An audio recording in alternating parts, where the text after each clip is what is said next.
Glad to meet you and welcome you to Hebron Hills. Hebron hills ആണ്. ഈ ഹിൽസിന് ഒരു പ്രത്യേകതയുണ്ട്. അതെ, സമാധാനത്തിന്റെ താഴ്വര എന്ന് വേണമെങ്കിൽ പറയാം. അതുപോലെ തന്നെ എന്താണ് നമ്മളുടെ റിട്ടയർമെന്റ് ലൈഫിന് ശേഷമുള്ള മറ്റൊരു വീടാണ്.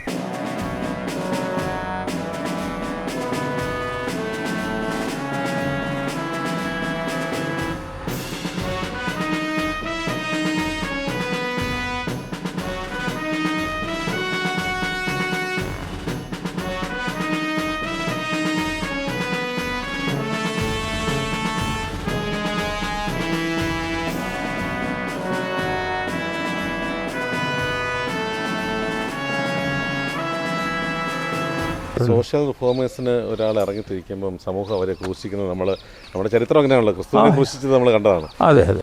64,000 കുഞ്ഞുങ്ങളെ യഹോദാവിൻ്റെ കാലത്ത് കൊല്ലപ്പെട്ട ആ കുഞ്ഞുങ്ങളുടെ നാമത്തിലുള്ള പള്ളിയാണത്. ഈ 64,000 ശിശുക്കളെ കൊന്നതിൻ്റെ മെമ്മോറിയലായിട്ട് ലോകത്തിൽ ആദ്യത്തെ പള്ളിയാണ് ഹോളി ഇന്നസെൻസ് ഓർത്തഡോക്സ് ചർച്ച് ഈ മിഴിവേലിലുള്ളത്. അത് മിഴിവേലിക്കാരനും അറിഞ്ഞുകൂടാ. അതിനേതാണ്ട് 4 വർഷത്തിന് മുമ്പാണ് തിരുമേനിയെ കൊല്ലാനുള്ള ഒരു അറ്റംപ്റ്റ് ഉണ്ടായത്. But without having proper guidance they fell back into their old life. That was the time the church procured that property. And I remember Tirumeni told me, look around, lot of sheep without a shepherd. അതിൻ്റെ തലേ ദിവസം തിരുമേനി എന്നോട് പറഞ്ഞു, ചുട്ടനെ കൂടെയാണ് നമ്മൾ വാങ്ങിച്ചത്. ആ സ്ഥലം വാങ്ങുമ്പോൾ അയാളെ ലുക്കാപ്റ്റ് ചെയ്യാനുള്ള വലിയൊരു കടപ്പാട് നമുക്കുണ്ടായിരുന്നു. എന്നാൽ അന്ന് ആ മനുഷ്യനെ അവിടെ നിന്ന് പറഞ്ഞു വിടാൻ ഞാനൂടെ കാരണമായിരുന്നു. അപ്പോൾ തിരുമേനി ആ പറഞ്ഞു കഴിഞ്ഞപ്പോൾ there was a guilt thunderbolt pierce into my heart. ആ മനുഷ്യനെ പറഞ്ഞു വിട്ടത് ഞാൻ കൂടെ കാരണമാണല്ലോ. മറ്റുള്ളവർ കാരണം ഉണ്ടായിരിക്കും, ഞാനായിരുന്നു അടുത്ത ചുമതലക്കാരൻ. അപ്പോൾ ആ guilt feeling process me to have the Hebron hills. നമ്മുടെ തിയോളജിക്കൽ സ്റ്റുഡൻറ് അവർക്ക് എത്ര വർഷം വേണം ഒരു അച്ഛനായി മാറാൻ, അല്ലേ? നമുക്കൊരു ഷോർട്ട് പീരീഡ് ഉണ്ട്. എനിക്ക് തോന്നുന്നു അച്ഛൻ്റെ ഒരു തിരുമേനിയുടെ ഒരു വിളിയോടുകൂടി ഇവിടെ വന്ന് 2 മിഷൻ ഏൽപ്പിച്ചു. ആ 2 കാര്യങ്ങളും കംപ്ലീറ്റ് ചെയ്തു. തിരുമേനി ഇപ്പം എനിക്ക് തോന്നുന്നു കാലം ചെയ്തു. അതിനു മുമ്പ് തിരുവസ്ത്രം. എനിക്ക് ചോദിക്കാനുള്ളത്, ഇപ്പം സ്റ്റെഫാനോസ് തിരുമേനിക്ക് എങ്ങനെ തോന്നി ഇങ്ങനെ ഒരാളല്ല, ഒരു നോർമൽ മനുഷ്യൻ, അദ്ദേഹം വളരെ നല്ല ഒരു ലൈഫ് US ഇല്ലേ ജീവിച്ചുകൊണ്ടിരിക്കുന്നു. കുറച്ച് ബിസിനസ്സും കാര്യങ്ങളും ഉണ്ടായിരുന്നു, ഓട്ടോമോട്ടീവ് എന്തോ അവിടെ ചെയ്തിരുന്നു. എയർഫോഴ്സിന്റെ ഒരു ബാക്ക്ഡ്രോപ്പും ഉണ്ട്. അവിടെ നിന്നും പെട്ടെന്ന് വിളിച്ചിട്ട് ഈ മിഷൻ ഏൽപ്പിക്കണം തിരുമേനിക്ക് തോന്നാൻ കാരണം എന്താണ് ചിന്തിച്ചിട്ടുണ്ട്? ഇല്ല, അതെനിക്ക് ഒരിക്കലും തോന്നിയിട്ടില്ല. എന്തിനാണ് തിരുമേനി എന്നെ വിളിച്ച് എങ്ങനെ അവിടേക്ക് അയച്ചതെന്ന്. ഒരു തിരുമേനിയുടെ ഒരു പ്രസംഗത്തിൽ തിരുമേനി പറഞ്ഞത് എനിക്ക് ഓർമ്മയുണ്ട്. ഞാനിതിനു മുമ്പ് 4 അച്ഛന്മാരെ അവിടേക്ക് അയച്ചു. 6 വർഷം അവിടെ അവർ ഉണ്ടായിരുന്നു. എന്നാൽ 5 പതിറ്റാണ്ടോളം ലൗകിക ജീവിതത്തിൽ അമേരിക്കയിൽ പ്രവാസി വ്യവസായിയായി ജീവിക്കുകയും എന്നാൽ ഡോക്ടർ സ്റ്റെഫാനിയസ് മോർ എഡോഷ്യസ് മെത്രാപ്പോലിത്തയുടെ വിളിയിലൂടെ കൽക്കത്തയിലെത്തുകയും കുറഞ്ഞ സമയത്തിനുള്ളിൽ കർമ്മമണ്ഡലത്തിലെ സമർപ്പണത്തിലൂടെ തിരുവസ്ത്രധാരിയാവുകയും പൗരാണിക കൽക്കത്തയുടെ അപരിഷ്കൃതരായ ആദിവാസികളടക്കമുള്ള 2 ഗോത്ര ഗ്രാമങ്ങളുടെ പുനരുദ്ധാരണത്തിന് നേതൃത്വം കൊടുക്കുകയും ചെയ്ത ആ ജനകീയ പുരോഹിതൻ ഇപ്പോൾ കേരളത്തിൽ നടത്തുന്ന ഹെബ്രോൺ ഹിൽസ് എന്ന സാമൂഹ്യക്ഷേമ പദ്ധതിയെക്കുറിച്ച് കൂടുതലറിയാം.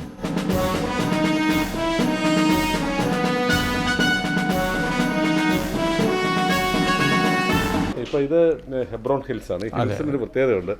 സമാധാനത്തിന്റെ താഴ്വര എന്ന് വേണമെങ്കിൽ പറയാം. അതുപോലെ തന്നെ എന്താണ് നമ്മളുടെ റിട്ടയർമെന്റ് ലൈഫിന് ശേഷമുള്ള മറ്റൊരു വീടാണ് ആളുകൾക്ക് വേണ്ടിയുള്ളത്. പക്ഷേ എനിക്ക് പറയാനുള്ളത്, പിന്നെ നമ്മളുടെ ഫാദറിൻ്റെ ഒരു നോർമൽ ജീവിതത്തിൽ നിന്ന് ഫാദറിനെ ഈ പറയുന്ന പിന്നെ നമ്മുടെ വൈദിക രൂപത്തിലേക്ക് അല്ലെങ്കിൽ വൈദിക പിന്നെ പ്രവർത്തനത്തിലേക്ക് വിളിച്ചത് ഒരു തിരുമേനിയുടെ ഒരൊറ്റ വിളിയാണ്. 2 വാക്കുള്ള ആ വിളിക്ക്. അല്ലേ? Come and see.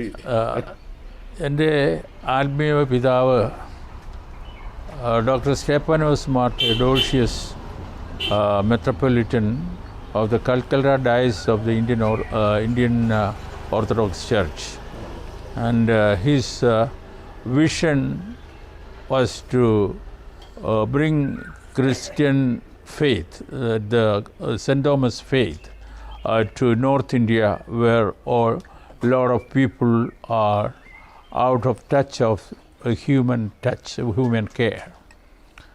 So there is a village about 36 kilometers away from Itarsi, an interior village.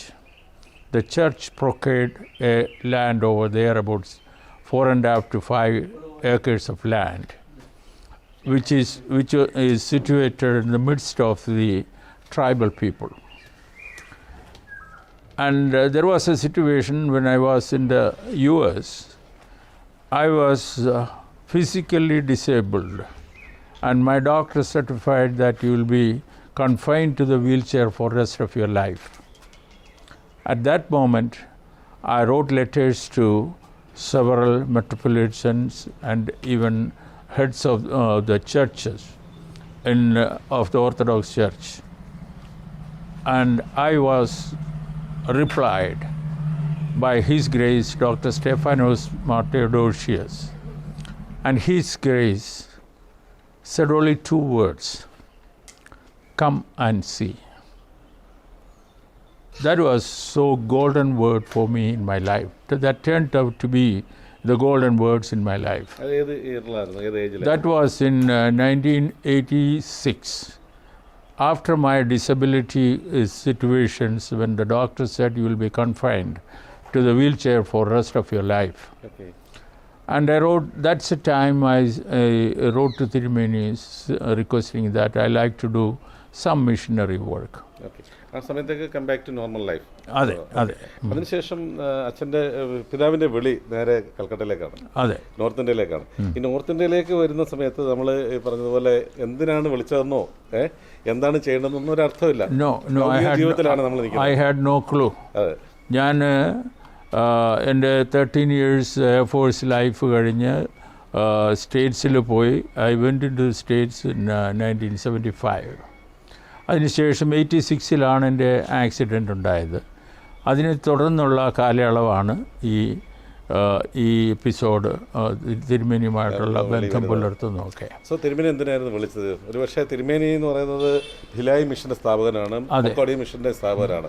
അപ്പോൾ അദ്ദേഹത്തിനൊരു വിഷൻ ഉണ്ടാകും, അല്ലെങ്കിൽ ഒരു മിഷൻ ഉണ്ടാകും. അതെ അതെ, അദ്ദേഹത്തിന് ഒരു ദീർഘവീക്ഷണം ഉള്ള ഒരു തിരുമേനിയായിരുന്നു. ഓർത്തഡോക്സ് ചർച്ചിൽ വെച്ച് 2 പേരാണ് മിഷൻ ഓറിയൻറ്റഡ് ആയിട്ടുണ്ടായിരുന്നത്. ഒന്ന് his grace doctor Geevarghese Mar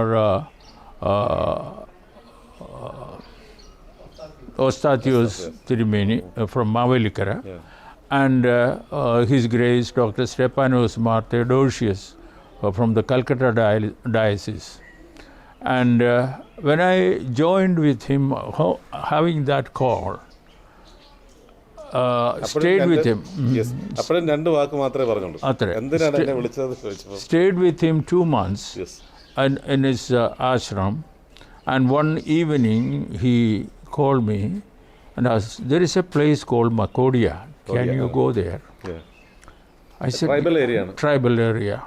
And there were already a few of our missionaries staying there, trying to develop the situations over there. Okay. So Tirumeni asked me, can you go there? I said, yes.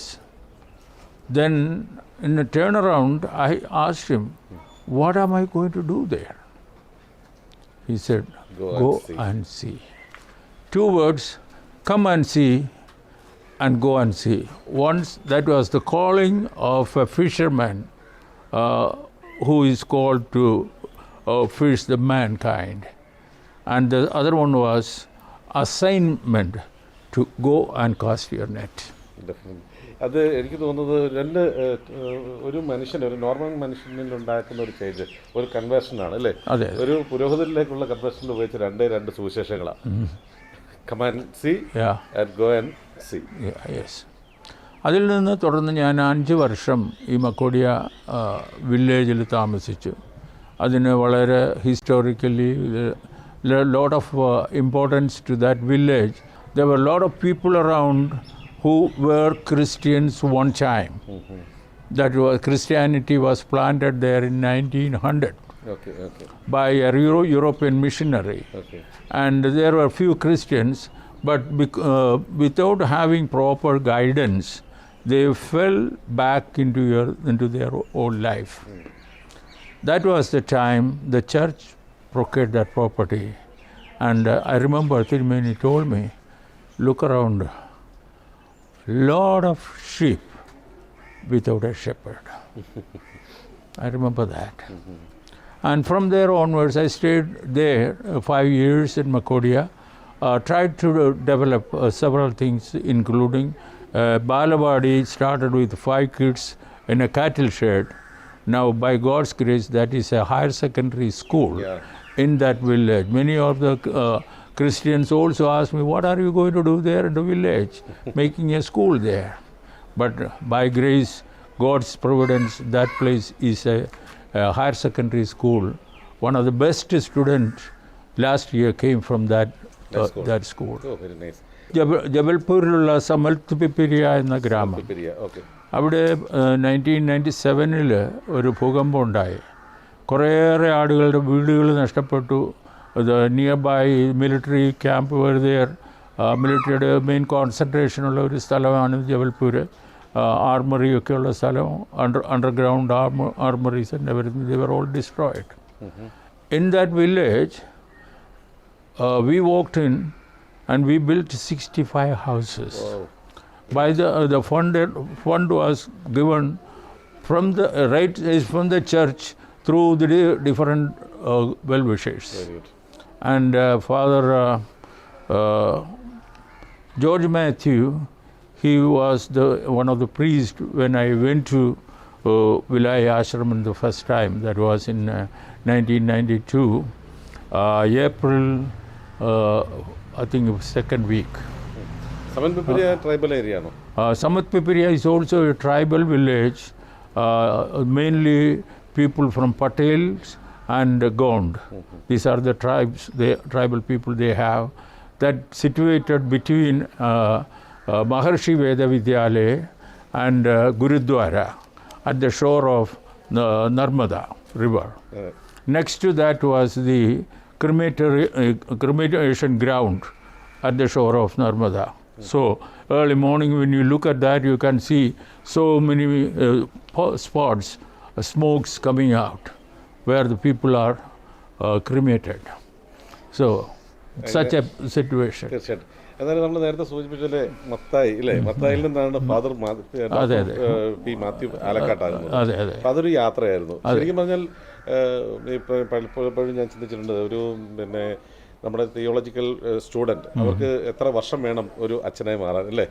നമുക്കൊരു short period ഉണ്ട്. എനിക്ക് തോന്നുന്നു അച്ഛൻ്റെ ഒരു തിരുമേനിയുടെ ഒരു വിളിയോടുകൂടി ഇവിടെ വന്ന് 2 മിഷൻ ഏൽപ്പിച്ചു. ആ 2 കാര്യങ്ങളും കംപ്ലീറ്റ് ചെയ്തു. തിരുമേനി ഇപ്പം എനിക്ക് തോന്നുന്നു കാലം ചെയ്തു.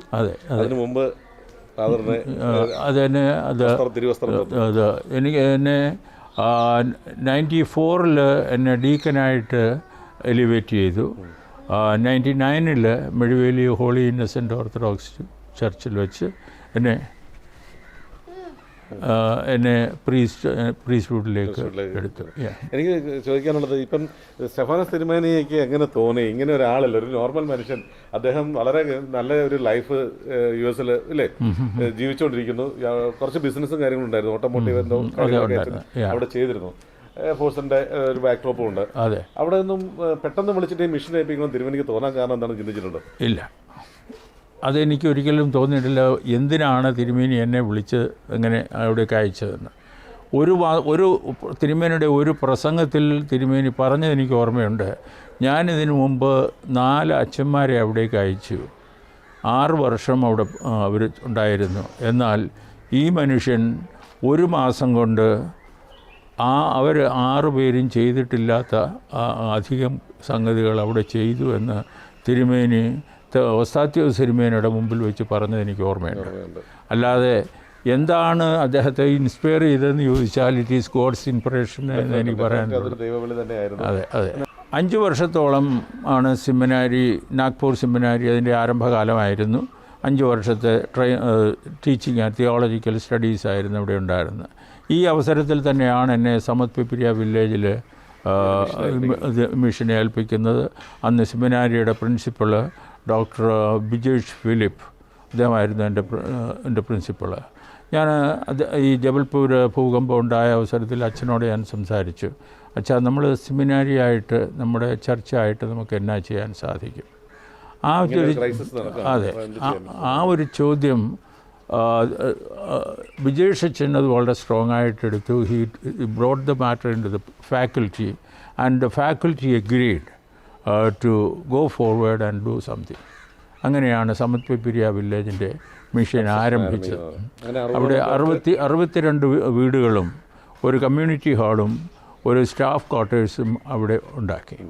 അത് ഈ സഭയിലെ മക്കൾ തന്ന ദാനങ്ങളായിരുന്നു. അതിലെൻ്റെ സ്വത്തായിട്ടുണ്ടായിരുന്നത് 100 രൂപയാണ്. ഒരു സ്കെച്ച് ഉണ്ടാക്കി അതിൽ 100 രൂപ എടുത്ത് അതിൻ്റെ മേൽ വെച്ചു, തമ്പുരാനെ എൻ്റെ കയ്യിലുള്ളത് തേണ്ടയിരിക്കുന്നു എന്ന് പറഞ്ഞ് ആരംഭിച്ചു. 20 ലക്ഷം രൂപ ഈ സഭയുടെ മക്കൾ തന്നത് അവിടുത്തെ ആളുകൾക്ക് 62 വീടുണ്ടാക്കാൻ സാധിച്ചു. അതൊരു വലിയ കാര്യമാണ്. കാരണം നേരത്തെ ഞാൻ സൂചിപ്പിച്ചൊരു ശരിക്കും പറഞ്ഞാൽ മാനവസേവ തന്നെയാണ് മാധവസേവ, അല്ലേ?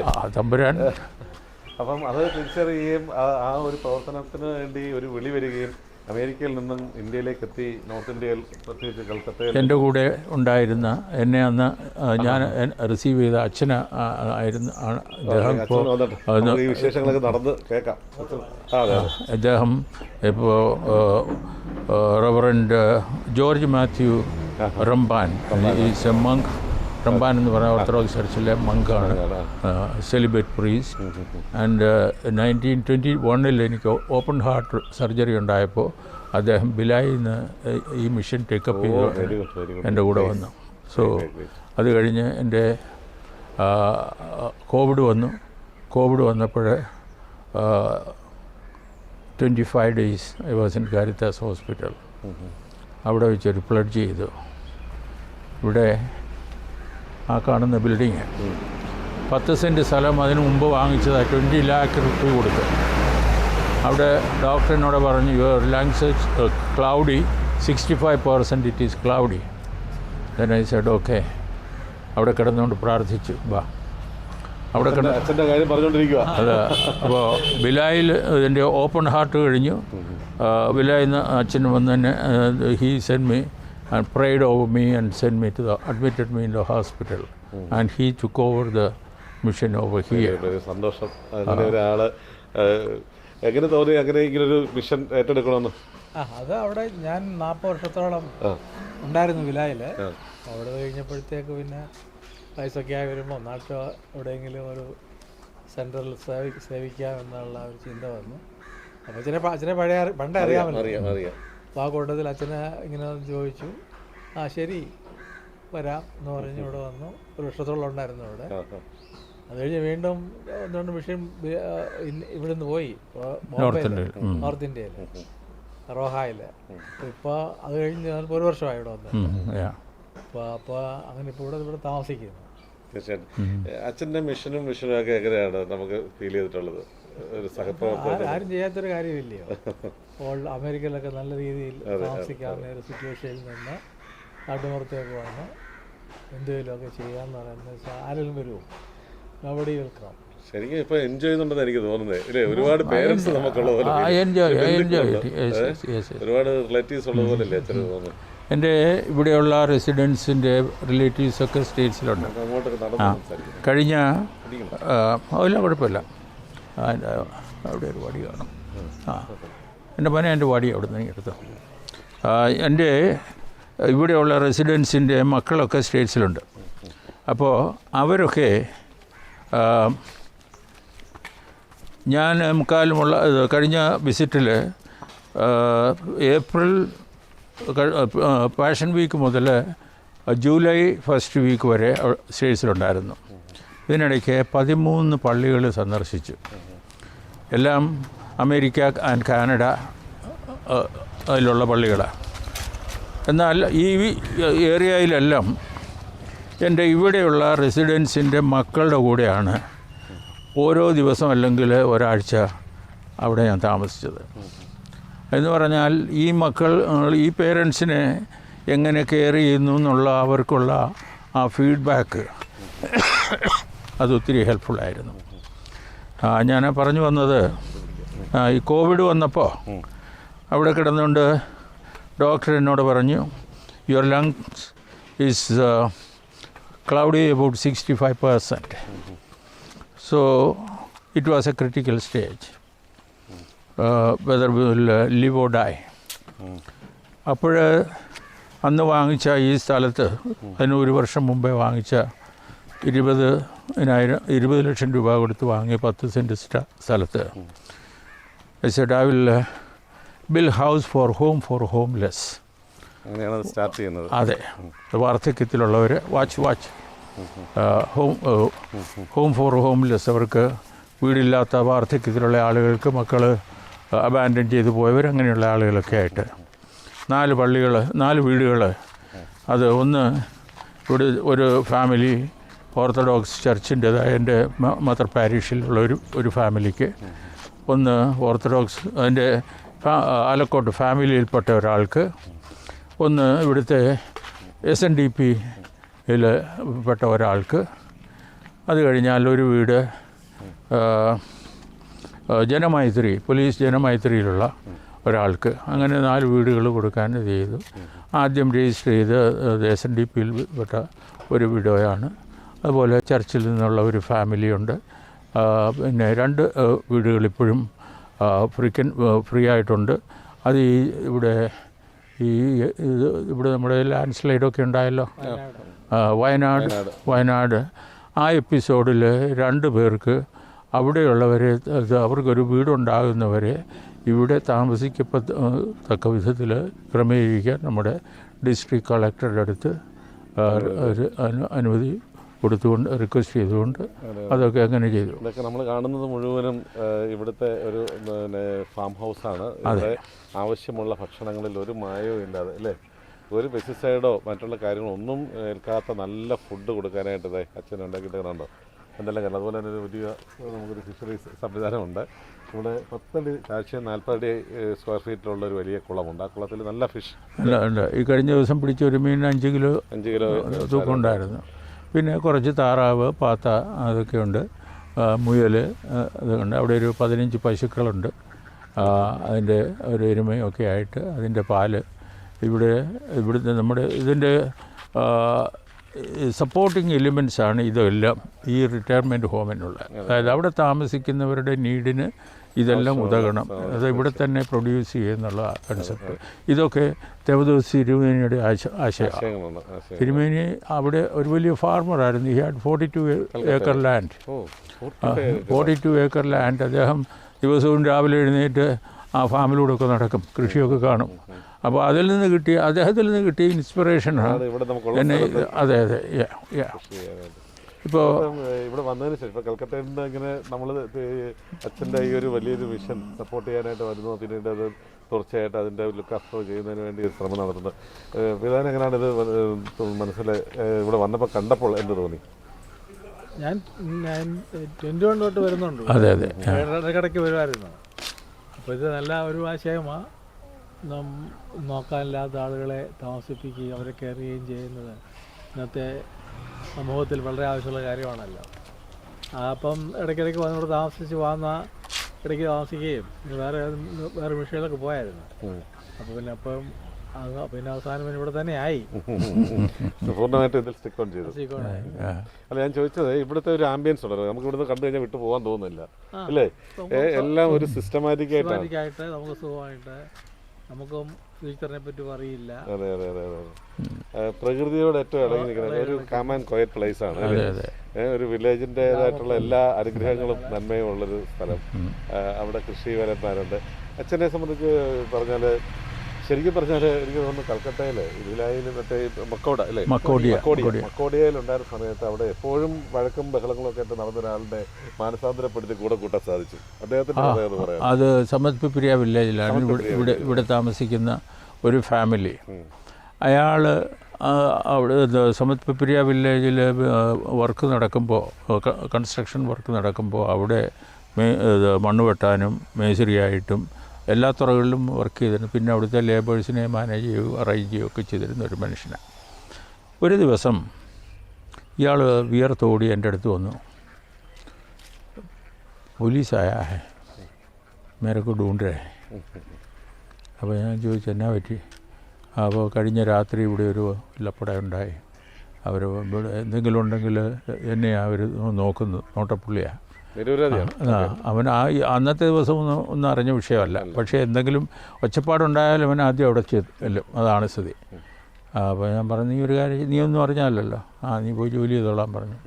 അവനെ കൊണ്ട് ജോലി ചെയ്യാൻ വിട്ടു. അവൻ്റെ വൈഫിനോട് പറഞ്ഞു പോയി കുറച്ച് വെള്ളം കൊണ്ടുപോകുക, പോലീസ് വരുന്നുടനെ 2 കസേരയൊക്കെ എടുത്ത്, അവിടെ കാലൊടിഞ്ഞ 2-3 കസേരയൊക്കെ ഉണ്ടായിരുന്നു, അതൊക്കെ പറക്കിയിട്ട് കൊടുത്തു. അവരെ ഇരുത്തി അവർക്ക് വെള്ളം കൊടുത്തു, അവർക്ക് ചായ കൊണ്ട് കൊടുത്തു. എന്നിട്ട് അവരോട് പറഞ്ഞു, ഇവൻ്റെ പേരിൽ എന്തെങ്കിലും പരാതി ഉണ്ടെന്ന് വെച്ചാൽ അവിടെ തെറ്റിയായി ഇൻസ്പെക്ടറോട് എൻ്റെ നമ്പരും കൊടുത്തു. അദ്ദേഹത്തോട് എന്നെ വിളിച്ച് പറയാൻ, ഞാൻ അദ്ദേഹത്തെയും കൂട്ടി ഇവനെയും കൂട്ടി അങ്ങ് വരാമെന്ന് പറഞ്ഞു. അങ്ങനെ അവർ അത് കേട്ട് മടങ്ങി. പിന്നെ അവരാരും അതിനോട് വന്നിട്ടില്ല. അപ്പോൾ അവന് അന്ന് മുതൽ അവൻ എന്നോട് ഉള്ള ഒരു അടുപ്പം വർദ്ധിച്ചു എന്ന് വേണം പറയാൻ. അവൻ അന്ന് മുതൽ ഞാൻ 2015 എൻ്റെ അമ്മ മരിച്ചതിന് ശേഷം ഇവിടെ ആരുമില്ലാതെ വന്നപ്പോൾ അവനോട് ചോദിച്ചു. അവൻ വന്ന് ഇവിടെ താമസിക്കാൻ തുടങ്ങി. വീടിൻ്റെ കാര്യങ്ങളൊക്കെ അവനാണ് നോക്കിയത്. ചുമ്മാ അത് നടക്കണ്ടെന്ന് വെച്ചൊരു പശുവിനെ മേടിച്ചു കൊടുത്തു. ആ പശുവാണിപ്പോൾ 15 പശുവായിട്ട് ഗ്രോ ചെയ്തത്. അതെ, ഒരു 150 litre.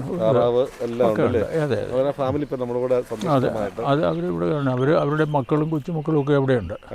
But they are here. അതെ, അതൊരു വലിയ മാനസാന്തരപ്പെടുത്തലാണ്.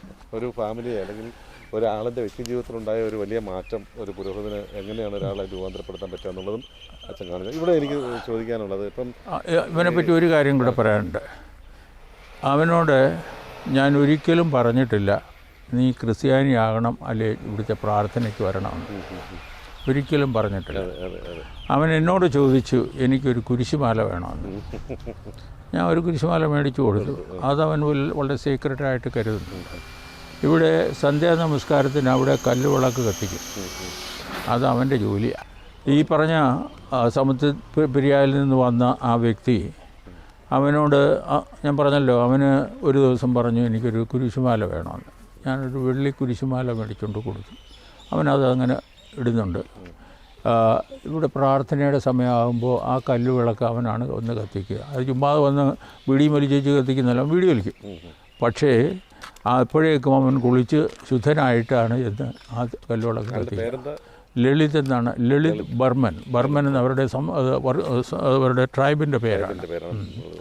അപ്പോൾ അവൻ അന്ന് മുതൽ ഇന്ന് വരെ ഉണ്ട്. അവൻ്റെ മക്കളും കൊച്ചുമക്കളും ഒക്കെ അവിടെയുണ്ട്. പിള്ളേരും വല്ലപ്പോഴും ഇവിടെ വന്ന് കണ്ടിട്ട് അവരുടെ കൂടെയൊക്കെ സ്റ്റേ ചെയ്തിട്ട് പോകും.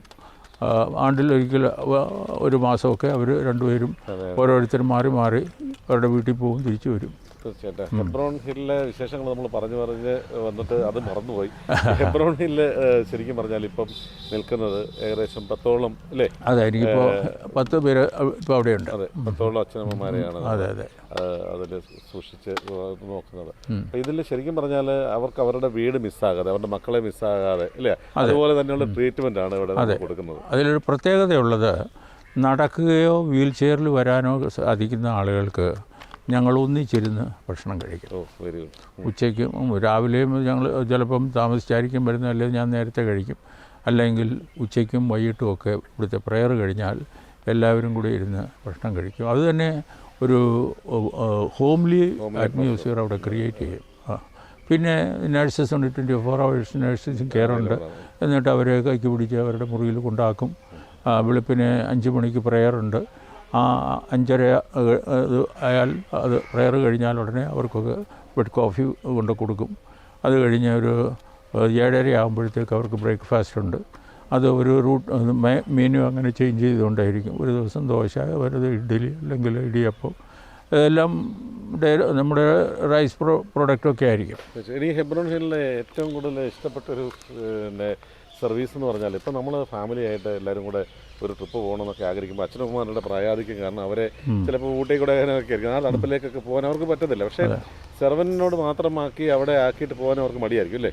ഇവരെ നോക്കാൻ ആരുമില്ല, അല്ലെങ്കിൽ 2 പേര് മാത്രമായിട്ട് അങ്ങനെ നിൽക്കുന്ന സാഹചര്യത്തിൽ ഹെബ്രോൺ ഹിൽസ് ഇവിടെ വലിയൊരു ഫെസിലിറ്റി കൊടുക്കാൻ. അതെ അതെ. അതെന്താണ് ആ ഫെസിലിറ്റി? ഇത് ഈ ആഴ്ചയിൽ വെള്ളിയാഴ്ച പ്ലാൻ ചെയ്തിരിക്കുന്നത് ഇവരെ എല്ലാവരെയും കൂടെ കൂട്ടിക്കൊണ്ട് ഇവിടുത്തെ സ്റ്റാഫും റെസിഡൻസും ബെഡഡിനായിട്ടുള്ളവർക്ക് ലുക്ക് ആഫ്റ്റർ ചെയ്യാൻ ഇവിടെ ആളുകളെ നിർത്തിയിട്ട് സ്കെൽറ്റൻ സ്റ്റാഫ് കാണും. മറ്റവരെല്ലാം കൂടി കൂട്ടിക്കൊണ്ട് പരുമലപ്പള്ളി.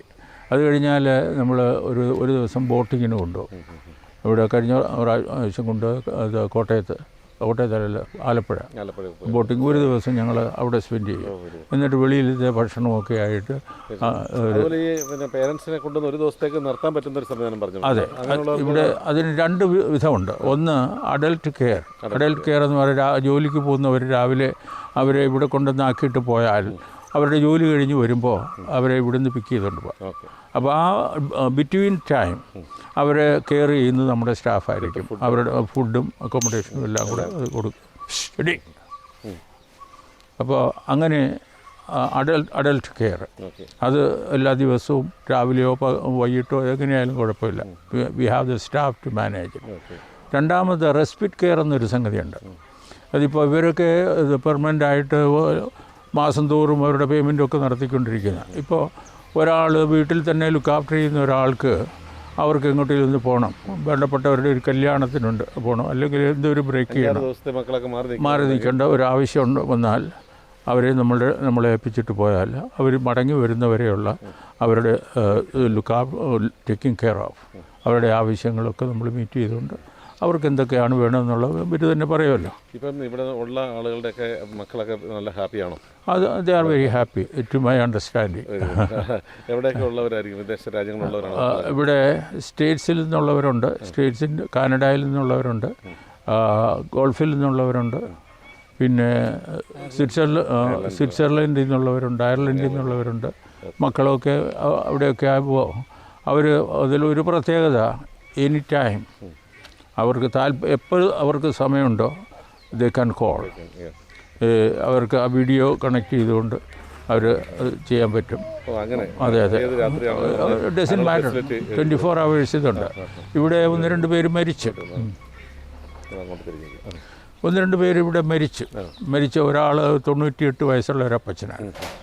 അതുപോലെ വേറൊരാൾ 73 വയസ്സുള്ളവരാണ്. ഇവരുടെ 2 പേരുടെയും മരണത്തിൽ മക്കളൊക്കെ സ്റ്റേറ്റ്സിൽ ഗൾഫിലൊക്കെ ഉള്ളവരാണ്. ആ ടൈമിൽ നമ്മളവരെ ഈ ടെലിഫോണിൽ കണക്ട് ചെയ്യും. Visually they can see how the transaction is taking place. അതിൽ ഞാൻ എൻ്റെ സ്റ്റാഫിനെ പ്രോപ്പർലി ട്രെയിൻ ചെയ്തിരിക്കുന്നത്. ഞാൻ സ്റ്റേറ്റ്സിൽ 25 വർഷം ഈ ഫീൽഡിലായിരുന്നു. കാരണം God's providence I have a good learning on that. അപ്പോൾ അവരുടെ ആ ട്രാൻസാക്ഷനിൽ ഞാനും കൂടെ ഉണ്ടായിരിക്കും ആ ട്രാൻസാക്ഷൻ ലെവലിൽ. And we all pray together. അവിടെ ഇരുന്നുകൊണ്ട് അവരും പ്രാർത്ഥിക്കും. അപ്പോൾ എനിക്കൊരു പ്രത്യേകമായ ഒരു അനുഭവം ഉള്ളത്, ദൈവത്തിൽ ഇല്ലാതിരുന്ന ഒരു മനുഷ്യൻ്റെ ട്രാൻസിഷനിലേക്ക് വന്നപ്പോൾ he received the holy communion and sacraments. എന്നിട്ട് ഹി വാസ് എ കാത്തലിക്. അദ്ദേഹത്തിൻ്റെ ആരും വേണ്ട എന്ന് പറഞ്ഞു പ്രസൻസ് ഓഫ് ഗോഡ്. അത് ഒടുവിൽ അദ്ദേഹത്തിൻ്റെ ഇവരെല്ലാം കൂടെ ചേർന്നുള്ള പ്രാർത്ഥന കേട്ട് tears rolled out of his ears. എന്നിട്ട് ആ മനുഷ്യൻ മരിക്കുന്നത്. വെരി ടച്ചിങ് മൊമെൻറ്റ്, ഒരു പീസ്ഫുൾ ജേർണി. അതിൽ നിന്നുള്ള പ്രചോദനമാണോ ഈ ഇൻവിസിബിൾ അല്ലെങ്കിൽ എന്താണ് ടു ദ അൺനോൺ ഗോഡ് എന്ന് പറഞ്ഞ ബുക്കിൻ്റെ?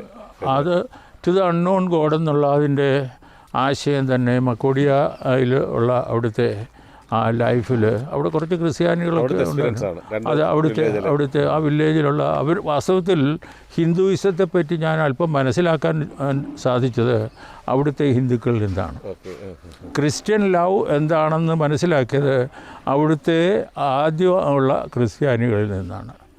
1990 അവിടുത്തെ അവർ ക്രിസ്ത്യാനികളായി അവിടെ ഒരു മിഷനറി 24 കൊച്ചുങ്ങളെ എടുത്ത് വളർത്തിയതാണ് പ്ലേഗ് വന്നപ്പോൾ. അത് ഒത്തിരി കഥകളാണ് അതിനകത്തുണ്ടത്. അപ്പോൾ ഇതൊക്കെയാണ് ഇവിടെയുള്ളത്. ഇവിടുത്തെ ഫെസിലിറ്റി ഇങ്ങനെയുണ്ട്. ഇനിയും ഒരു അൾസമേഴ്സ് യൂണിറ്റ് നമ്മൾ ആരംഭിച്ചിട്ടുണ്ട്.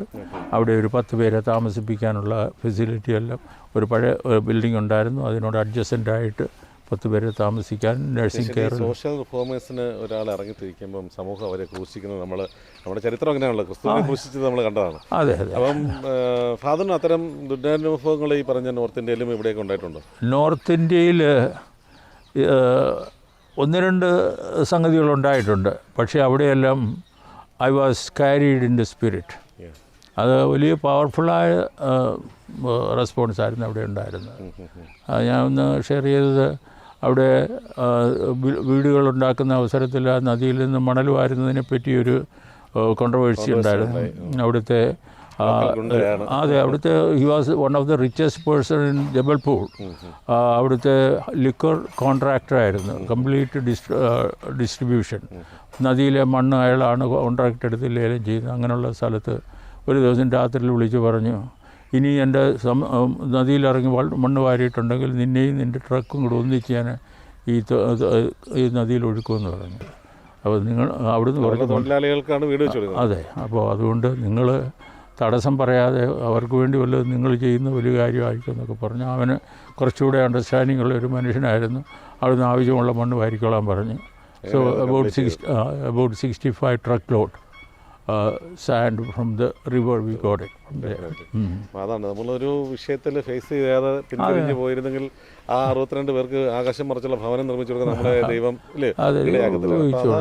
പലപ്പോഴും മനുഷ്യൻ പാതി ദൈവം പറയുന്നതാണ് പറയുന്നത്. നമ്മുടെ അന്നേരത്തെ ഒരു ഡിസിഷനാണ് ഫാദറിൻ്റെ ആ ഒരു ഗ്രാമം നമുക്ക് സമ്മാനിക്കാൻ പറ്റിയത്. അതെ അതെ അതെ. ഇവിടെയും അങ്ങനെയുള്ള ചില ചലഞ്ചസൊക്കെ ഉണ്ടായിട്ടുണ്ട്. അങ്ങനെ വന്നിട്ടുള്ളവരൊക്കെ അവരോട് പറഞ്ഞ്, നിങ്ങളെന്നോട് പറഞ്ഞ് ഞാൻ എന്നാ ചെയ്യേണ്ടതെന്ന്, നിങ്ങളുടെ കംപ്ലയിൻറ്റിനെ ഓവർകം ചെയ്യാൻ ഞാൻ എൻ്റെ സൈഡിൽ നിന്ന് എന്നാ ചെയ്യേണ്ടതെന്ന് പറഞ്ഞാൽ ഞാനത് ചെയ്യാം. എനിക്കൊരു മാസത്തെ ടൈം താ. That's all. ഞാൻ അതിനിടയ്ക്ക് മലയ്ക്ക് ഡ്രില്ല് വെക്കാനൊന്നും നമ്മൾ പോയിട്ടില്ല. അതെ അതെ അതെ അതെ, തീർച്ചയായിട്ടും. പ്രകൃതി ദുരുപയോഗം ചെയ്യുന്ന രീതിയിലൊന്നും അല്ലല്ലോ. ഇവിടെ മനുഷ്യന് ഇത്തരം വലിയ ഒരു നീഡിയായിട്ടുള്ളൊരു സപ്പോർട്ട് ചെയ്യുമ്പോൾ നമ്മളെല്ലാവരും അത്തരം പ്രോജക്റ്റിന് സപ്പോർട്ട് ചെയ്യണം എന്നുള്ളതാണ് നമ്മളുടെ ഒരു അജണ്ട തന്നെയാണ് ഉണ്ടാകുന്നത്.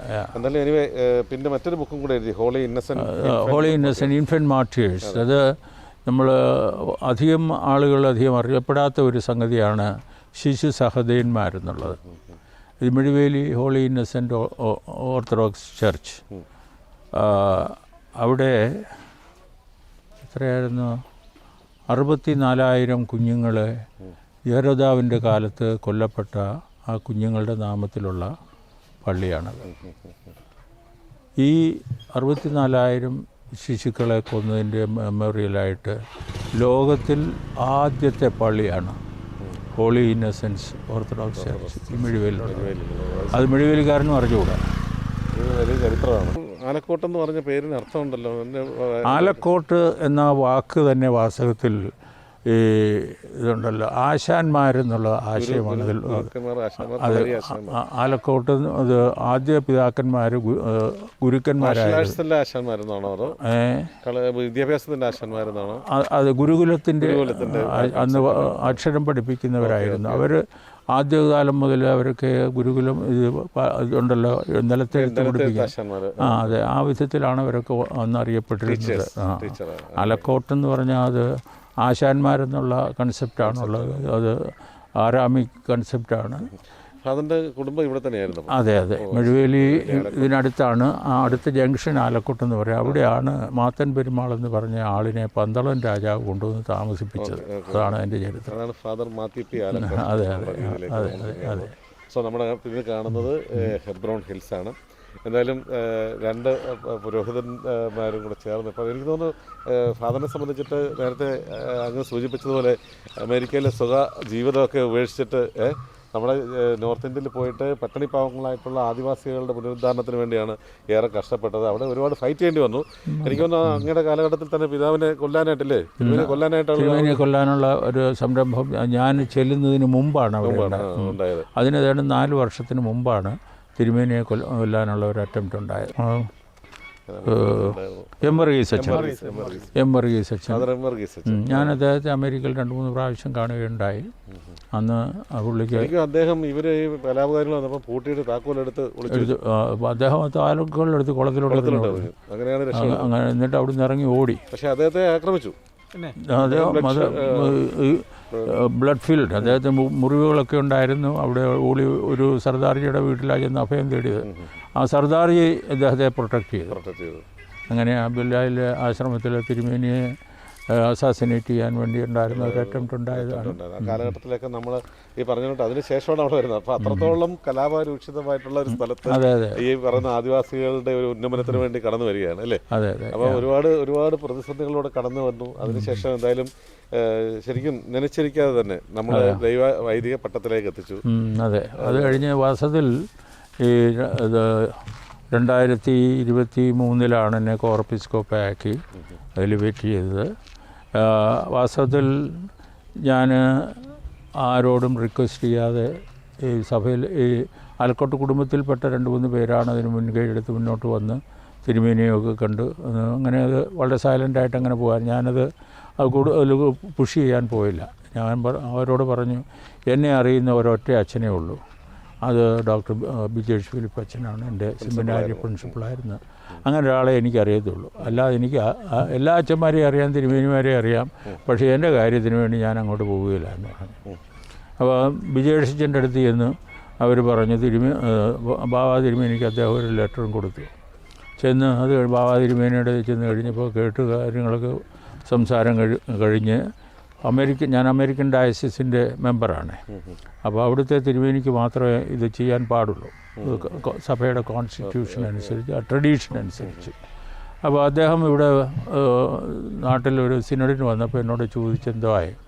പറഞ്ഞു, എനിക്കറിയാൻ പാടില്ല, ഞാനതേപ്പറ്റി പുഷ് ചെയ്തിട്ടില്ല, എന്തെങ്കിലും ചെയ്യുന്നത് തിരുമേനിയാണ് ചെയ്യേണ്ടതെന്ന് പറഞ്ഞു. ഇത്രയും പറഞ്ഞു. തിരുമേനി ചോദിച്ചു, അങ്ങനെ ഉണ്ടെങ്കിൽ എവിടെ വെച്ചാണ് നടത്തേണ്ടതെന്ന് ചോദിച്ചു. ഹെബ്രോൺ ഹിൽസിൽ വേണോ അതോ ഹോളി ഇന്നസെൻസിൽ? ഹോളി ഇന്നസെൻ്റ് ആയിരിക്കും ഞാൻ ചൂസ് ചെയ്യുന്നത്. എന്നാൽ ഇന്ന ദിവസം ഒരു ഓഗസ്റ്റ് 12 ഞാൻ അവൈലബിളാണ്, അന്ന് തയ്യാറായിക്കൊള്ളാൻ പറഞ്ഞു. അപ്പോൾ ഞാൻ അങ്ങോട്ട് ചോദിക്കാതെ ഇങ്ങോട്ട് വിളിച്ച് പറഞ്ഞ് ഈ സ്ഥാനം തന്നത്. അതൊക്കെ എല്ലാം ദൈവ it's all God's providence, nothing from me. Schedule അനുസരിച്ചാണ് കാര്യങ്ങളൊക്കെ. അതെ.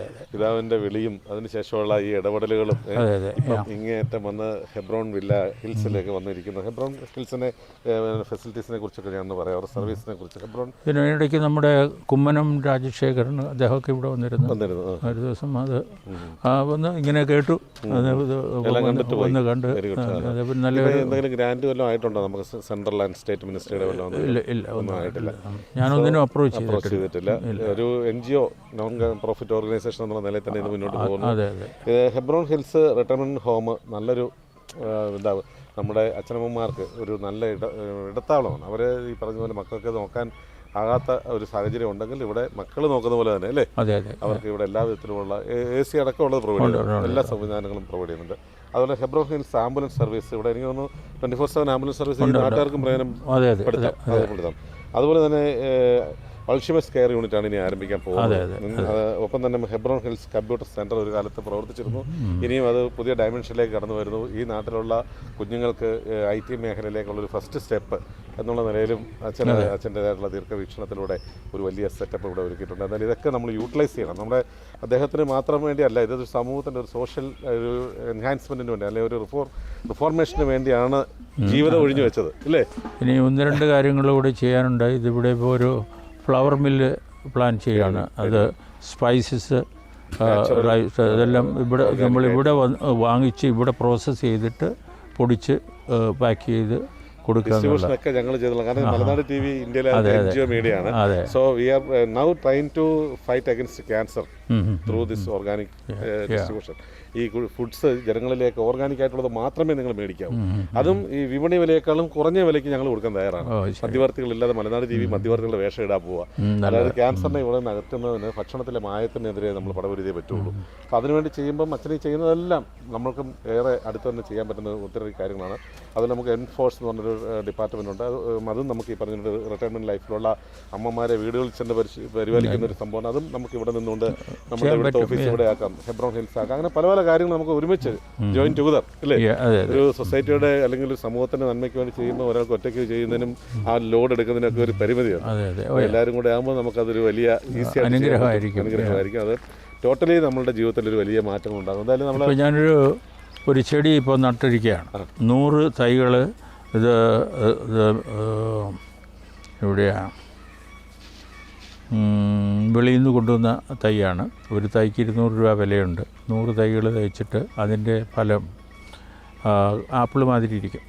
അത് സ്ലൈസ് ചെയ്ത് ട്രൈ ചെയ്ത് ഒരു 150 ഗ്രാമിന് 360 രൂപയാണ്. ഇത് ഡയബറ്റിക്കിന് വേണ്ടിയുള്ള ഒരു ട്രീറ്റ്മെൻറ്റാണ്. അത് അതിൻ്റെ തൈകളിപ്പം നട്ടിട്ടുണ്ട്. ഇവിടെ കിളിക്കും. ഇവിടെ അതിൻ്റെ പ്രോസസ്സിങ് പ്ലാന്റാണ് ഇതൊക്കെ വരുന്നത്. ആ നിൽക്കുന്നത് ദേവൻകോട തേണ്ട്. ഇതതിൻ്റെ തയ്യാണ്.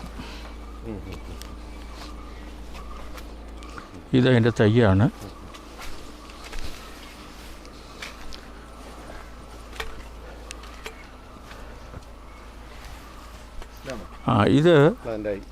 ഇതിനിയും ഒരു 6 മാസം ആകത്തില്ല. അതിന് മുമ്പേ ഇതെല്ലാം കായായിട്ട് വരും. കണ്ടാൽ ആപ്പിളാണ് ദേവൻകോട. ദേവൻകോട എന്ന് പറഞ്ഞൊരു ഫ്രൂട്ട് പ്ലാന്റാണ്. ഇതിനകത്ത് വരുന്ന ആ ഫ്രൂട്ട്സ് സ്ലൈസ് ചെയ്ത് നമ്മൾ 1 ഗ്രാമിന് 150 ഗ്രാമിന് 350 രൂപ. 350 രൂപയാണ്. അത് ശരിക്കും പറഞ്ഞാൽ ഷുഗർ പേഷ്യൻസിന് ഏറ്റവും ബെനിഫിറ്റ് ഉള്ള ഒരു വലിയ ഫ്രൂട്ടാണ്. അതെ. അപ്പോൾ എന്തായാലും നമ്മുടെ ഈ അച്ഛൻ്റെ ആഗ്രഹം ഈ ഗ്രാമത്തിലുള്ള എല്ലാ വീടുകളിലും ഇത് ഉണ്ടാകണം. അതെ, എല്ലാ വീടുകളിലും ഒരു തൈ ചെയ്യാം, എന്നിട്ട് നമുക്ക് ഡിസ്ട്രിബ്യൂട്ട് ചെയ്യാം, പണം കൊടുക്കാം എന്നൊക്കെ ഒരു വലിയ വീക്ഷണമാണ് അച്ഛനുള്ളത്. എന്തായാലും ഒരു വലിയ സന്തോഷം. കാർമലൈറ്റ് ഫാം എന്നാണ് നമ്മൾ ഫാമിന് പേര് കൊടുത്തത്. ഇത് ഫാമിൽ. അതെ. കാർമലൈറ്റ് എന്ന് പറഞ്ഞാൽ കൃഷി എന്ന അർത്ഥമാണ്. അർത്ഥം തന്നെ കൃഷി എന്നാണ്. ഈ കാതലിക് ചർച്ചിൽ കാർമലൈറ്റ് സിസ്റ്റേഴ്സ് എന്നൊക്കെ പറയുന്ന അതെ.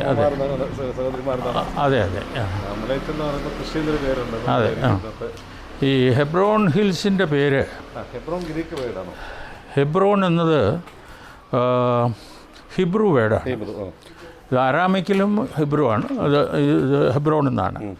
എന്നാൽ ഇതിൻ്റെ origin prophet Elijah, prophet Samuel, Zechariah the priest, ഇവരെല്ലാം ജീവിച്ച സ്ഥലമാണ് ഹെബ്രോൺ. അവിടെയാണ് മദർ മേരി വിസിറ്റഡ് എലിസബത്ത്. അവിടെ വെച്ചാണ് മേരിയുടെ ഗ്രീറ്റിംഗ് കേട്ട് എലിസബത്തിൻ്റെ ഉദരത്തിൽ ശിശു പരിശുദ്ധാത്മാവ് നിറവ് പ്രാപിച്ചത്. അവിടെ വെച്ചാണ് പുരോഹിതന്മാരുടെ അവിടെ മദർ മേരി പ്രഗ്നൻ്റായി എലിസബത്തിനെ ശുശ്രൂഷിക്കുകയായിരുന്നു. 3 മാസം അവിടെ താമസിച്ചു എന്ന് പറഞ്ഞങ്ങ് വിടുവേ. പക്ഷേ 14 വയസ്സുള്ള പെണ്ണ് അവളുടെ അമ്മയുടെ പ്രായമുള്ള ആ ഗർഭിണിയായ അമ്മയെ ശുശ്രൂഷിക്കുകയായിരുന്നു 3-6 മാസം അവിടെ ചെന്ന്. ദ പ്ലേസ് ഓഫ് റെഫ്യൂജ്, അഭയാർത്ഥികളുടെ ഭവനമാണ്. അതാണ് ഹെബ്രോൺ. എന്തായാലും വളരെ സന്തോഷം. നമുക്ക് ശരിക്കും പറഞ്ഞാൽ മലനാട് ടി വി ഇന്ന് 10-13 വർഷം 1.5 ഡീക്കേഡ്സ് ഇങ്ങനെ കഴിഞ്ഞ് വരുമ്പോഴത്തേക്ക് ആദ്യമായിട്ടാണ് ഇങ്ങനെ ഒരു ജീവചരിത്രം നമ്മൾ കേൾക്കുന്നത്. വളരെ വേഗത്തിൽ, അതായത് ഒരു നോർമൽ മനുഷ്യനിൽ നിന്നും പെട്ടെന്ന് പൗരോഹിത്യത്തിലേക്ക് എത്തപ്പെട്ട ഒരാളിൻ്റെ കഥയാണ് നമ്മൾ കേട്ടത്. അത് മാത്രമല്ല, ശരിക്കും പറഞ്ഞാൽ അങ്ങനൊരു വിളി വന്നപ്പോൾ ആ ഒരു ഷോർട്ട് പീരീഡ് വെറുതെ ഇരുന്നില്ല. അതിന് ചെയ്യാൻ പറ്റുന്നതൊക്കെ ചെയ്തിട്ടാണ് ഇന്ന് ഹെബ്രോൺ ഹിൽസ് എന്ന് പറയുന്ന ഭവനം ഉണ്ടാക്കിയത്. ശരിക്കും പറഞ്ഞാൽ ഈ പറയുന്ന ഭിലായിയുടെയും അതുപോലെ തന്നെ മക്കോഡിയയുടെയൊക്കെ മിഷൻ ഫൗണ്ടർ എന്നുള്ള നിലയിലാണ് നമ്മുടെ തിരുമേനി അറിയപ്പെടുന്നതെങ്കിൽ ഇന്ന് അങ്ങ് ഈ പറഞ്ഞതുപോലെ അദ്ദേഹത്തിൻ്റെ വലിയ ഒരു ഫോളോവർ എന്നുള്ള നിലയിൽ അല്ലേ, അദ്ദേഹം ഏതാണോ ഫോക്കസ് ചെയ്തിരുന്നത് അതിനെ ഒരു ഫുൾഫില്ലാക്കി അവിടുത്തെ ഒരു ഗ്രാമം പണിത് കൊടുത്തിട്ടാണ് ഇന്ന് ഇവിടെ വന്നിരിക്കുന്നത്. അതെ, തിരുമേനിയുടെ ഒരു വലിയ ഡ്രീം ഉണ്ടായിരുന്നു. അവിടെ വീട് വയ്ക്കണം, പാവപ്പെട്ടവർക്ക് ഈ വാർദ്ധക്യമുള്ളവരെ താമസിപ്പിക്കണം. ആ കഥയോടെ പറഞ്ഞ് ഞാൻ തീർക്കാം. തീർച്ചയായിട്ടും. അവിടെ ഞാൻ തിരുമേനിയെ കാണാൻ ബിലായി വരുമ്പോഴൊക്കെ ചോദിക്കും, ചൂട്ടൻ അവിടെ ഉണ്ടോ എന്ന്. അച്ഛൻ ഇത് കേട്ട് മടുത്തിട്ടുണ്ട്. അപ്പോൾ അവിടെ ഉണ്ട് എന്ന് പറയും. അപ്പോൾ ചുട്ടൻ എന്ന് പറയുന്നത് അവിടുത്തെ ആദിവാസികളിൽ വെച്ച് ക്രിസ്ത്യാനികളായ അന്നത്തെ 24 പ്രായമുള്ള ആളുകളിൽ ഒരുവനായിരുന്നു. അത് ക്ലാർക്ക് എന്ന് പറയുന്ന ഒരു ജർമ്മൻ മിഷനറി ഈ 24 കുട്ടികളെ പ്ലേഗ് ബാധിച്ച് അവരുടെ മക്കളെ മക്കോഡിയയിൽ കൊണ്ടുവന്ന് താമസിപ്പിച്ചു. അവരാണ് അവിടുത്തെ ക്രിസ്ത്യാനികൾ. ചുട്ടൻ ദാദ അവിടുത്തെ പ്രായമുള്ള മനുഷ്യനായിരുന്നു. ഇയാൾ TB പേഷ്യൻറ്റുമായിരുന്നു. ഇയാൾ താമസിച്ചിരുന്നത് നമ്മുടെ ആശ്രമത്തിലാണ്. അപ്പോൾ അവിടെ ഒരാളെ കൂടെ സംരക്ഷിക്കാനുള്ള സംവിധാനങ്ങൾ നമുക്കില്ലായിരുന്നു. ഇയാൾ വന്നു കഴിഞ്ഞാൽ അയാൾ പട്ടിണി കിടക്കാതെ അയാൾ വീട്ടിൽ അവിടെയുള്ളവരുടെയൊക്കെ പോവും, ആരെങ്കിലും കൊടുക്കുന്ന കഴിക്കും, അങ്ങനെ കഴിഞ്ഞു. എന്നാൽ തിരുമേനിയുടെ അടുത്ത് വരുമ്പോഴൊക്കെ എന്നോട് ചോദിക്കും ചൂട്ടൻ അവിടെ ഉണ്ടോ എന്ന്. തിരുമേനി ഇതൊന്നും പറഞ്ഞിട്ടില്ല. എന്നാൽ ഞാൻ മിഷൻ വിട്ടു പോകുന്ന അതിൻ്റെ തലേ ദിവസം തിരുമേനി എന്നോട് പറഞ്ഞു, ചുട്ടനെ കൂടെയാണ് നമ്മൾ വാങ്ങിച്ചത്. ആ സ്ഥലം വാങ്ങുമ്പോൾ അയാളെ ലുക്കാപ്റ്റ് ചെയ്യാനുള്ള വലിയൊരു കടപ്പാട് നമുക്കുണ്ടായിരുന്നു. എന്നാൽ അന്ന് ആ മനുഷ്യനെ അവിടെ നിന്ന് പറഞ്ഞു വിടാൻ ഞാനൂടെ കാരണമായിരുന്നു. അപ്പോൾ തിരുമേനി ആ പറഞ്ഞു കഴിഞ്ഞപ്പോൾ there was a guilt thunderbolt pierce into my heart. ആ മനുഷ്യനെ പറഞ്ഞു വിട്ടത് ഞാൻ കൂടെ കാരണമാണല്ലോ. മറ്റുള്ളവർ കാരണം ഉണ്ടായിരിക്കും, ഞാനായിരുന്നു അടുത്ത ചുമതലക്കാരൻ.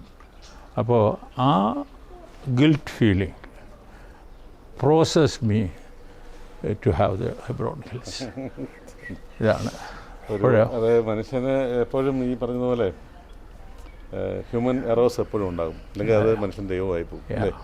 അപ്പോൾ ആ ഹ്യൂമൻ എറേഴ്സ് ഉണ്ടാകുന്നവരുടെ പശ്ചാത്താപം എന്ന് പറയുന്നത് ആ ഗിൽറ്റ് അല്ലേ, അതിൽ നിന്ന് വലിയ ഒരു പിന്നെ എന്താണ് സത്യം ഉണർന്നു വരും. അതാണ് ദൈവം സഹായിച്ച് ഓരോ അഡ്മിഷൻ വരുമ്പോഴും ചുട്ടൻ ദാതയെ ഓർക്കും. ഇതേവനെ ഏതാണ്ട് 20ഓളം ആളുകളെ ഇപ്പോൾ ഇവിടെ താമസിപ്പിച്ചു കഴിഞ്ഞു. അന്നൊക്കെയും ആ മനുഷ്യനെ പറ്റി ഓർക്കും. അദ്ദേഹത്തിന് വേണ്ടി ചെയ്യുന്ന പെനാൽറ്റിയാണ്. ഒരു ഇന്ത്യൻ സിനിമ ക്ലൈമാക്സ് ഭയങ്കര മലനാടൻ ജീവിയോടുള്ള ആദരവുകളും നിങ്ങൾ ഓരോരുത്തരോടുമുള്ള ആ കടപ്പാട് ഞാൻ നന്ദിയോടെ രേഖപ്പെടുത്തുകയാണ്. ഹെബ്രോൺ ഹിൽസിൻ്റെ നാമത്തിൽ, വിലായ മിഷൻ്റെ നാമത്തിൽ, എൻ്റെ ആത്മീയ പിതാവിൻ്റെ ഡിമൈസ്ഡ് സ്പിരിറ്റിനോടുകൂടെ തന്നെ ആശ്ലേഷിച്ചുകൊണ്ട് നിങ്ങളോടൊക്കെ നന്ദി പറയുന്നു. എന്നെ സഹായിക്കുകയും എനിക്ക് വേണ്ടി ബുദ്ധപ്പെടുകയും ചെയ്യുന്ന ഒരു ആചാര്യ ശ്രേഷ്ഠനാണ് ഇദ്ദേഹം, റവറൻഡ് ജോർജ് മാത്യു റമ്പാൻ. നിങ്ങൾ എല്ലാവരോടുമായിട്ട് പ്രത്യേകം നന്ദി അറിയിക്കുന്നു. ദൈവം അനുഗ്രഹിക്കട്ടെ. വല്ലപ്പോഴുമൊക്കെ നമ്മുടെ സ്ഥാപനത്തിൽ വിസിറ്റ് ചെയ്യുന്നത് നല്ലതായിരിക്കും. നിങ്ങളുടെ റെഫറൻസൊക്കെ നല്ല സന്തോഷമായിരിക്കും. ഒന്നിച്ച് ഇനി ക്രിസ്മസിൻ്റെ പ്രോഗ്രാമൊക്കെ വരുമ്പോൾ ഒരു ദിവസം ഒന്നിച്ചിരുന്ന് ഭക്ഷണം കഴിക്കാനൂടെ സാധിച്ചാൽ നന്നായിരുന്നു. തീർച്ചയായിട്ടും പലപ്പോഴും നമ്മൾ പറഞ്ഞു കേൾക്കാറുണ്ട് വലിയ വലിയ ഗുരുശ്രേഷ്ഠന്മാർക്ക്. ശരിക്കും പറഞ്ഞാൽ എനിക്ക് തോന്നുന്നു ഡോക്ടർ സ്റ്റെഫാനിയോസ് മാർ തിയോഡിയോസിസ് വളരെയധികം പിന്നെ എന്താണ് ഭാഗ്യം സിദ്ധിച്ച ഒരു ഗുരുവാണ്. കാരണം ഇതുപോലുള്ള ഒരു ഫോളോവറെ കിട്ടിയതിന് അത് എന്താണ് ആ ഗുരുശ്രേഷ്ഠൻ മിഷൻ ചെയ്തത് അത് ഇംപ്ലിമെൻ്റ് ചെയ്യാനായിട്ട് 2 വാക്കേ ഉപയോഗിച്ചിട്ടുള്ളൂ. ഒന്നും ക്ലിയറായിട്ടൊന്നും പറഞ്ഞു കൊടുത്തില്ല, ഈ സ്പൂൺ ഫീഡിങ് നടത്തിയില്ല അല്ലേ.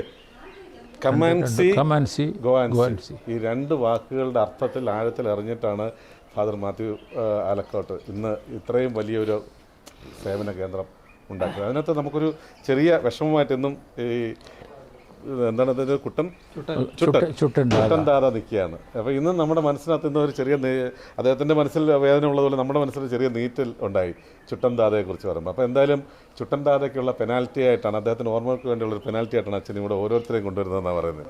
ഒരു അഭയാർത്ഥി പോലും സങ്കടപ്പെട്ടു പോകരുത്. എനിവേ എന്തായാലും മലനാട് ജീവി ഇവിടെ നിന്ന് ഇറങ്ങുമ്പം ഒരു മനസ്സ് മുഴുവൻ നിറഞ്ഞ സന്തോഷത്തോടുകൂടിയാണ് ഇറങ്ങുന്നത്. കാരണം ഒരു ചെറിയ നീറ്റലുണ്ട്, വേദനയുണ്ട്.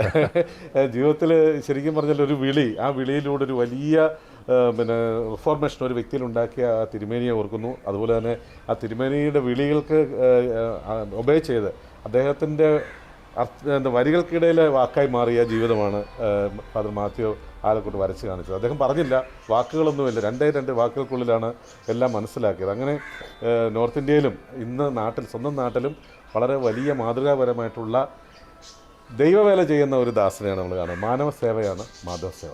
നന്ദി, നമസ്കാരം. You are watching India's first NGO television, Malanadu TV India.